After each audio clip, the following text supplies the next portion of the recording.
¿Qué es un niño? Parece una pregunta de lo más sencilla, ¿no? Pero la respuesta, créanme, ha cambiado de una manera drástica a lo largo del tiempo.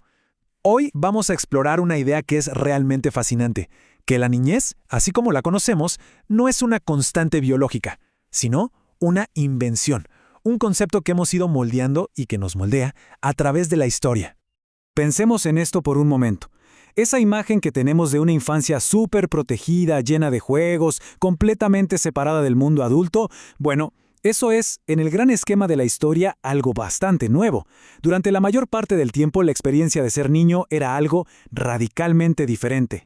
Así que empecemos nuestro viaje en una época donde la infancia era, pues, prácticamente invisible. Una era donde la supervivencia era la única prioridad y el trato hacia los más pequeños nos parecería hoy increíblemente duro. El historiador de Mauss usa dos palabras que son muy fuertes para describir este periodo: abandono y ambivalencia. El abandono era tan pero tan común que en 1445 se tuvo que abrir el primer hospicio de la historia en Florencia. Y la actitud era ambivalente. Por un lado, una indiferencia profunda, por otro, la idea del niño como una especie de cera blanda, algo que se podía moldear, pero casi siempre sin el afecto que hoy consideramos básico, esencial. Con la llegada del Renacimiento, algo empieza a moverse. Las mejoras económicas traen viviendas más grandes con más intimidad. Nace la familia nuclear en las ciudades, y con ella se empieza a forjar una nueva relación con la niñez. Poco a poco, el niño comienza a tener un lugar propio dentro de la casa. Y claro, con este nuevo interés surge el primer gran debate: ¿cómo se cría a un niño? Por un lado, pensadores como Erasmo de Róterdam defendían una idea que era revolucionaria para la época, que el niño nace inocente y es la sociedad la que lo corrompe. Pero por otro lado, figuras como Juan Luis Vives, aunque ya valoraban la crianza materna, insistían en que el castigo físico era necesario para corregir una supuesta inclinación al mal. A pesar de estas nuevas ideas, la separación todavía no existía del todo. Los niños seguían metidos en el mundo adulto, compartiendo sus juegos, sus lecturas y hasta sus funerales. Ahora sí, entramos en una era de una transformación profunda. La infancia ya no es un simple periodo de espera para ser adulto. Se convierte en una etapa fundamental, en un verdadero proyecto para el futuro de la persona y, por supuesto, de la sociedad. Una de las pistas más curiosas de este cambio la podemos encontrar en el arte. El historiador Philippe Ariès se dio cuenta de que a los niños se les pintaba como adultos en miniatura, y de ahí dedujo que no existía un verdadero sentimiento de infancia. Pero aquí es donde surge la controversia.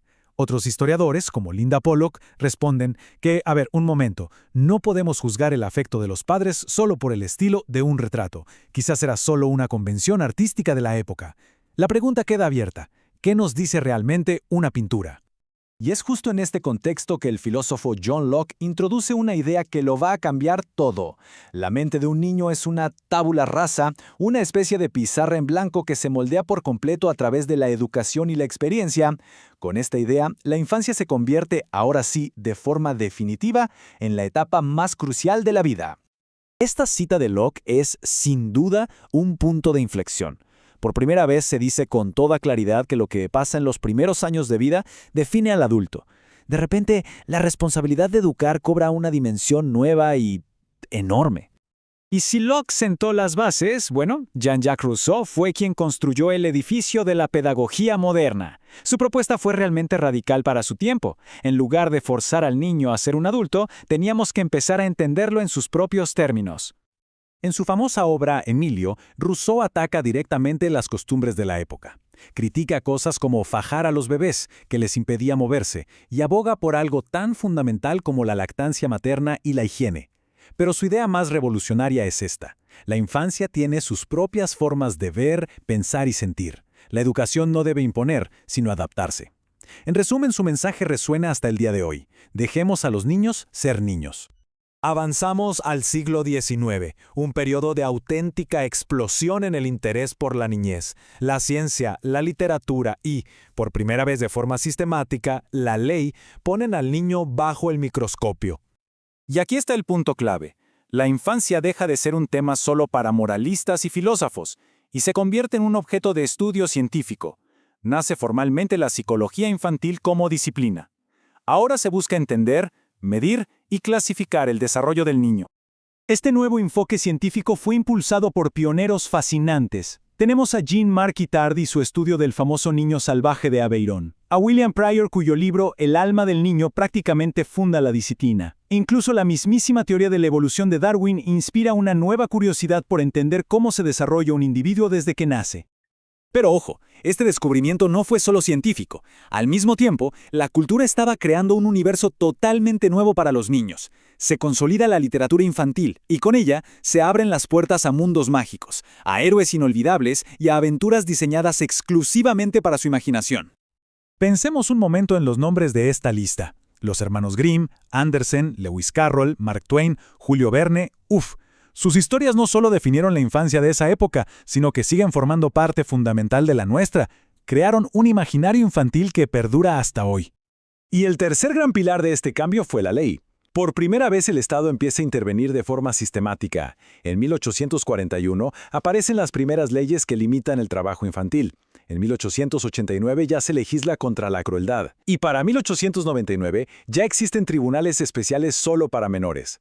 La idea de que el niño necesita una protección legal específica se estaba convirtiendo en una realidad. Y con todo esto, llegamos al siglo XX. Después de este larguísimo camino, la idea moderna de la infancia por fin se cristaliza y se formaliza a nivel global. La escritora sueca Ellen Key lo predijo a finales del siglo XIX y no se equivocó ni un poco. El siglo XX sería, en muchos sentidos, el siglo del niño, el momento en que la sociedad occidental finalmente lo pondría en el centro de todo. Y este consenso se fue construyendo, digamos, ladrillo a nivel internacional. El primer paso fue la Declaración de Ginebra en 1924. Luego, después del trauma de la Segunda Guerra Mundial, nació UNICEF para proteger a los más vulnerables. En 1959, la ONU proclamó una Declaración de los Derechos del Niño. Y todo este esfuerzo culminó en 1989 con la Convención, que se convertiría en el Tratado de Derechos Humanos más ratificado de toda la historia. Y el cambio que trae la Convención de 1989 es monumental. El niño ya no es visto como una posesión de sus padres o un simple objeto que necesita protección. No, se le reconoce como un sujeto de derechos, un individuo con su propia dignidad, y el principio del interés superior del niño se convierte en la guía para todas las decisiones que le afecten. Y así, después de este largo viaje, desde la invisibilidad hasta el reconocimiento pleno de sus derechos, llegamos a hoy. Y nos queda esta pregunta en el aire. Con todo esto que hemos inventado y construido alrededor de la infancia, ¿qué significa realmente ser un niño o una niña hoy en día? Una reflexión para cerrar esta fascinante historia.